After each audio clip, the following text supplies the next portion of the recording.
Sa paghahain ng warrant of arrest para sa kasong rape, naaaresto ang 64 anyos na lalaki ng mga tauhan ng PNP Maribojoc. Ang report mula kay Patrolwoman Judith Nicanor.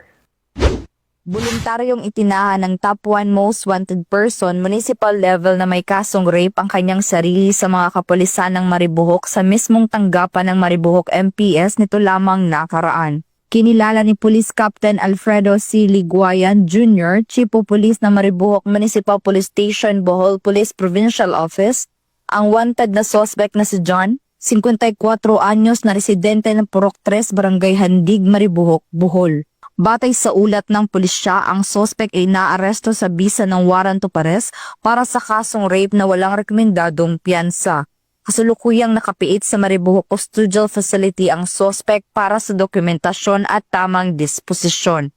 Ang pag-aresto sa akusado ay kaugnay sa Uplan Manhunt ng Maribojoc, Bohol, ang flagship program na naglalayong mapanatili ang kapayapaan at kaayusan ng nasabing komunidad. Ang matagumpay na operasyon ay pinangunahan ng inyong lingkod sa pamumuno ng aming Provincial Director, Police Colonel Patricio C. Degay Jr.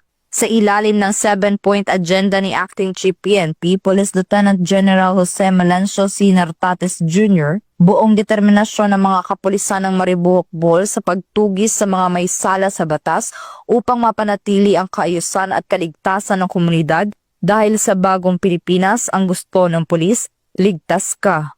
Mula dito sa Central Visayas, ako yung Police News Network Correspondent Patrolwoman Judith Nicanor, alagad ng batas, tagataguyod ng Balitang Pulis.